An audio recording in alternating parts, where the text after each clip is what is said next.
Club per l'UNESCO inizia oggi questa iniziativa, questo interessante convegno con la collaborazione dell'Ordine degli Architetti sull'Agrigento nella metà degli anni 800.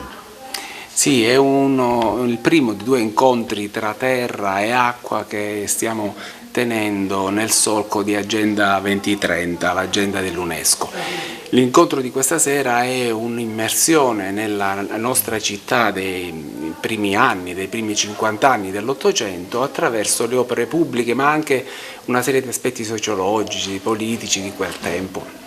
Il secondo incontro sarà domani, quando tratteremo i temi della tutela del patrimonio subacqueo, e sarà anche quello estremamente interessante perché reca degli aspetti di tutela del nostro patrimonio che purtroppo non abbiamo perfettamente, approfonditamente indagato. E Elio Di Bella questa sera ci racconta una città che è povera ma che aveva grandi propositi, grandi speranze. Alcune di queste speranze ottemperate, seguite, realizzate, altre purtroppo no. Ecco, si è parlato anche di teatri, si è parlato nell'intervento del Presidente Lamendola di una villa che purtroppo è andata poi distrutta per far posto ai palazzi di Via dei Casperi. Sì, e questa è stata una pagina brutta della nostra città perché era un'opera pubblica di grande interesse, quella villa che aveva un gusto tra il neoclassico e il romantico, con giardini, acqua, fontane, statue, bellissime piante. Si è scelto di fare una pianificazione errata con la costruzione di edifici pubblici ma anche di palazzi destinati a cooperative, perdendo un'identità estremamente importante della città e rincorrendo altre identità di altri luoghi nei quali si realizzavano alberghi, nei quali si realizzavano palazzi, quindi modelli che non erano presenti nella nostra città e che hanno finito per far perdere appunto un'identità complessa costituita da tutte le stratificazioni storiche che noi conosciamo. Ecco, dal passato in prospettiva futura cosa c'è da apprendere? Ma dal passato c'è da apprendere che le scelte vanno ponderate, le scelte vanno realizzate nel solco di una propria identità, le identità sono liquide, sono in trasformazione, ma le radici non bisogna mai dimenticarle, perché poi significa copiare altre soluzioni dal punto di vista urbanistico, della pianificazione, architettonico, ma anche sociologico, quindi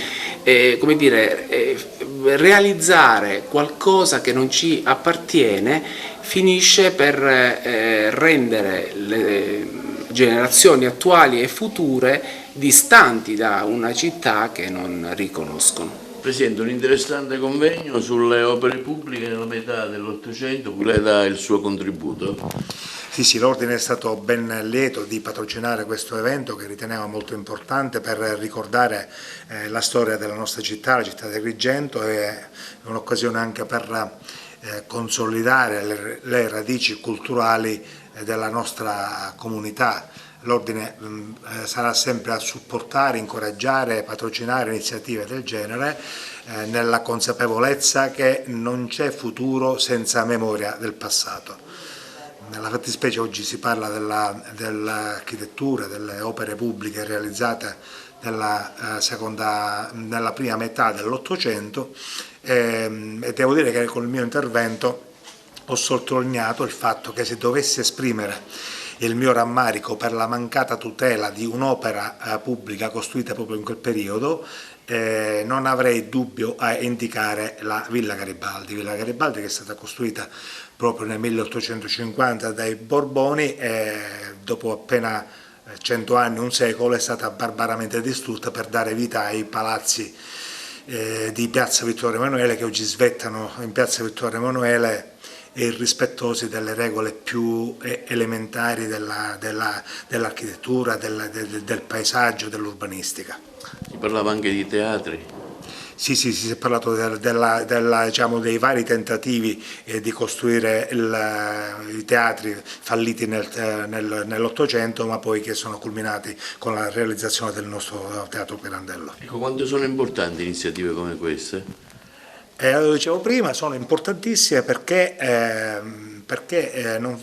sono importanti per consolidare l'identità della comunità argentina, le radici culturali, perché quando noi pensiamo di una città che cresce, deve essere una città che cresce nel ricordo e nella valorizzazione della memoria.